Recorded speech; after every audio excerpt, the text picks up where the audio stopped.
नमस्कार। फिर से एक बार स्वागत है मेरे चैनल पर। मैं हूं राज। आप देख रहे हैं हाईवे नाइट। दोस्तों, आज की जो कहानी मैं आपको बताने जा रहा हूं, ये अनूप जी ने मुझे शेयर किया है। अनूप जी एक प्लम्बर हैं, ठेकेदार हैं और प्लम्बिंग का काम करते हैं। तो चलते हैं इनकी कहानी में। लेकिन दोस्तों, अगर आप मेरे चैनल पर नए हो, अभी तक आपने मेरे चैनल को सब्सक्राइब नहीं किया है, तो प्लीज़ जल्दी से कर लीजिए और साथ में बेल आइकन को दबाना ना भूलिएगा। तो शुरू करते हैं आज की कहानी। दोस्तों, मेरा नाम अनूप है। मैं प्लम्बिंग का काम करता हूँ दिल्ली में। साल था 2003। वैसे मैं उड़ीसा का भुवनेश्वर के पास का रहने वाला हूँ। और मैं दिल्ली में बहुत दिनों से आया हुआ था और एक रूम शेयरिंग करके 3 लड़कों के साथ में रहा करता था। मैं पहले प्लम्बिंग का काम किया करता था। अब धीरे धीरे मैं इस काम में माहिर हो चुका था। अब छोटे मोटे मैं ठेका भी लेना शुरू कर दिया था। अब मेरी आमदनी पहले से ज़्यादा बढ़ गई थी। मेरी शादी को 3 साल हो चुके थे। गांव में मेरी पत्नी रहती थी और गांव में मेरे बूढ़े माँ बाप थे। पत्नी हमेशा आने की कहती थी, लेकिन मैं अकेले कैसे उसको ले आऊँ। जिस घर में रहता था वहाँ तो 3 दोस्त रहते थे, वहाँ तो मैं ला नहीं सकता था। अगर अकेले किराए पर कमरा लूँ तो कैसे रह पाएगी। है कि मैं सुबह होते ही काम पर निकल जाता था और आने का कोई टाइम नहीं होता था। कभी रात के 10 बज जाए, कभी 11 बज जाता था। तो अकेले कैसे काट पाएगी सारा दिन। मैंने अपने पिताजी से बात किया कि माँ को लेकर के साथ में आओ और साथ में पत्नी को ले आओ। पिताजी तो पहले मना करते रहे, लेकिन मैं जब उनको समझाया कि देखो, मैं पत्नी को कैसे अपने शहर अकेले घर में रख सकता हूँ, तो मेरी बात को समझ गए थे। अब फिर वो लोग आने लगे थे। अब मुझे एक कमरा किराए पर लेना था। मैं कमरा ढूंढने लगा तो एक रोड के किनारे पर एक घर हमें मिल गया। वो दूसरी मंजिल पे था। दूसरी मंजिल तो नहीं बोल सकता, ग्राउंड पर नीचे कोई और था, फर्स्ट ही था वो। छोटा सा घर था, ज़्यादा बड़ा तो नहीं बोल सकते। 2 रूम था उसमें, नीचे भी 2 रूम और ऊपर भी 2 रूम। अब मेरे बजट में था और माहौल भी वहाँ का बिल्कुल शांत था। नीचे में एक फैमिली थी, वो भी किराएदार थी और उनके पास भी एक ही बच्चा था 5 साल का। अब मेरे पास तो कोई भी बच्चा था ही नहीं, बस मेरी माँ बाप और मेरी वाइफ। कमरा ठीक था ऊपर का, मैंने ले लिया। और 2 दिन के बाद में हमारी परिवार आ चुका था।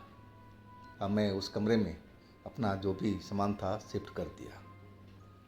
सुबह सुबह में 2 घंटे में मेरे अपना काम ख़त्म हो गया था। अब फिर मैं अपने माँ बाप को बोला कि मैं अपने काम पर जा रहा हूँ और मैं देर रात तक लौटूंगा। पत्नी को भी समझा दिया। वो गांव के रहने वाली थी और शहर में पहली बार आई थी। भाषा का भी कुछ समस्या थी, लेकिन साथ में माँ बाप थे तो मुझे कोई परेशानी नहीं लग रही थी। मैं अपने काम पर निकल गया था। मैं जब रात को लौटा तो रात के करीब 11 बज रहे थे। मैं जब दरवाजे पर पहुंचा तो ग्राउंड फ्लोर का जो मेन दरवाज़ा था बंद मिला। मैंने कुंडी खटखटाई ज़ोर ज़ोर से, तो नीचे के ग्राउंड फ्लोर वाले ने आकर के दरवाज़ा खोल दिया। फिर मैं दरवाज़ा बंद किया और छत पर चला गया जहाँ मेरा कमरा था। जब मैं छत पर चढ़ा तो मैं क्या देख रहा हूँ कि हमारे मम्मी पापा और मेरी वाइफ, वो तो छत के किनारे में खड़े हुए हैं और डरे हुए से दिखाई दे रहे थे। मैं पहुंचा उनके पास में। मैं बोला, क्या हुआ, क्या बात हुई, आप लोग इतना उदास क्यों हो, डरे हो क्यों दिख रहे हो? पिताजी कहने लगे, अरे बेटा, तूने ये जो घर लिया है ये ठीक नहीं है बेटा। मैंने बोला क्या हुआ घर में, तो मैं देखभाल करके लिया हूँ, हर चीज़ तो सही है। वो कहने लगे वो बात नहीं बेटा, तेरे को मालूम नहीं है इस घर में कोई भूत है। अब मैं भूत का नाम सुना तो मैं एकदम डर सा गया कि हमारे घर में भूत कहाँ से आ गया। मैं कहने लगा पिताजी आप सही बोल रहे हो? कह रहे हाँ बेटा, वो घर के अंदर ही है, हम लोग तो अंदर ही थे, खाना खा रहे थे और वो भूत हमें दिखाई पड़ गया। वो कोने में खड़ा हमारी तरफ देख रहा था। हम लोग तो खाना वाना छोड़ करके और निकल करके बाहर भागे हैं। अब नीचे कहाँ जाएं हमें कुछ अंदाज़ा नहीं मिल रहा था। तो हम लोग छत के कोने पर आकर के खड़े हो गए और तेरी बाट देखने लगे थे कब आएगा। मैं सुनकर के एकदम हैरान रह गया था कि ऐसा भी होता है क्या, कहीं भूत भी सच में होता है। क्योंकि मैंने आज तक भूत को कहीं देखा नहीं था, बस सुना था, जानता था कि भूत प्रेत होते हैं। लेकिन मेरे घर में, इस नए घर में, मैं कहने लगा मैं पिताजी मैं देखता हूँ कौन सा भूत है। पिताजी मेरे हाथ पकड़ लिए, अरे नहीं बेटा, बिल्कुल नहीं जाना है। रात हम लोग कैसे भी काट लेंगे बेटा, लेकिन इस घर में नहीं जाना है। और सुबह में तुम दूसरा घर देखना, हम इस घर में बिल्कुल रुक नहीं पाएंगे। मेरी पत्नी भी डरी हुई थी, मेरी माँ भी डरी हुई थी, लेकिन पिताजी भी चिंता में थे। उनकी चेहरे पर चिंता दिख रहा था, लेकिन वो ठीक ठाक थे। मैं अब करूं तो क्या करूं इस रात में। मुझे अभी भी विश्वास नहीं हो रहा था कि मेरे घर के अंदर में भूत है। मैं कहने लगा पिताजी मेरे को 1 मिनट बस जाकर देखना है कि वाकई में भूत अंदर है कि नहीं है, और फिर मैं वापस आ जाऊंगा। पिताजी मना करते रह गए, लेकिन मैं उनकी बात को अनसुना कर दिया। अब मैं दरवाज़ा खोला और सीधा अंदर घुस गया। जैसे ही अंदर घुसा, वो दरवाज़ा था कि एकदम बंद हो गया धड़ाम से। अंदर मुझे कोई नहीं दिखाई पड़ा। अब मैं दरवाज़ा बंद हुआ तो मेरी हालत ख़राब हो गई। और उधर हमारे जो पिताजी थे छत पर, दरवाज़ा बंद देखते ही दौड़ कर के आ गए और दरवाज़ा बाहर से खोलने लगे, मेरा नाम लेकर पुकारने लगे, अनूप अनूप बेटा क्या हुआ तेरे साथ में, तू सही सलामत तो है, ठीक तो है। वो बहुत सारी बातें पूछने लगे। लेकिन मैं भी अब दरवाज़ा खोलने लगा कि दरवाज़ा खोल के बाहर निकल जाऊं, लेकिन दरवाज़ा खुला ही नहीं। अब मेरा जो हालत था ख़राब हो चुका था। मैं एकदम घबराया हुआ था, डर के मारे सारे शरीर में पसीना निकल रहा था। अब तभी मैं पीछे एहसास किया कि मेरे पीछे में कोई खड़ा है। और जैसे ही मैं मुड़ा तो क्या देख रहा हूँ कि कम से कम 7 फीट का एक काला आदमी बिना कपड़ों का मेरे पीछे में खड़ा है। बड़े बड़े बाल उसके, बिखरे हुए बाल, दांत थोड़ा बाहर निकले हुए, पीले पीले से दांत, आंखें मोटी मोटी और लाल लाल मेरी तरफ देखे जा रहा था। अब मैं तो उसको देख करके लगा कि मैं बेहोश होकर के नीचे गिर जाऊंगा। लेकिन पिताजी बाहर से आवाज़ लगा रहे थे, अनूप बेटा दरवाज़ा अंदर से लॉक है, तो अंदर से खोल। और वो कुछ अब शोर मचाने लगे थे। अब मैं एकदम डरा हुआ दरवाज़ा खींचे जा रहा था कि कैसे भी दरवाज़ा खुल जाए कि मैं बाहर निकल जाऊं। मैंने तो आकर के कमरे में बहुत बड़ा गलती किया था, ऐसा मुझे करना नहीं चाहिए थे। मेरे पिताजी ने बिल्कुल मना किया था, लेकिन मैं उनकी बात को सुना नहीं था। और उसी वक्त में वो काला आदमी मेरी गर्दन को पकड़ लिया और धड़ाम से मुझे गर्दन पकड़ करके ज़मीन पर गिरा दिया था। उसका एक पैर मेरे गर्दन के ऊपर में, अपने पैर से ही मेरा गर्दन को दबाई जा रहा था, दबाई जा रहा था। हाँ, मैं चिल्ला रहा था, पिताजी बचाओ, माँ बचाओ, मुझे बचा लो, मुझे बचा लो।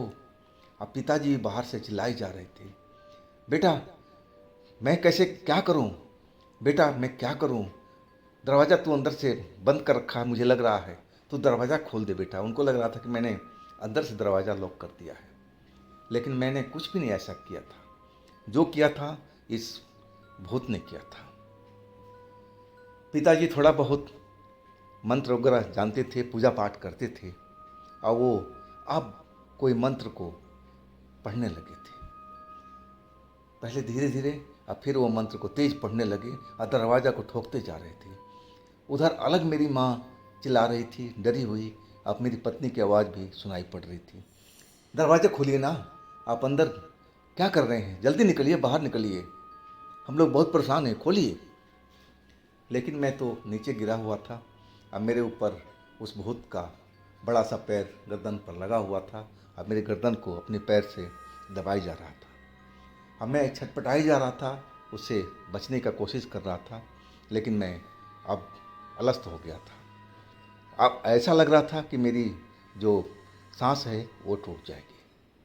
मैं सही ढंग से सांस ले नहीं पा रहा था। अब लग रहा था कि थोड़ी देर में मेरा दम घुट जाएगा। पिताजी उस मंत्र को अब तेज तेज पढ़ते हुए दरवाज़ा पीटते जा रहे थे। मेरी माँ भी दरवाज़ा पीट रही थी।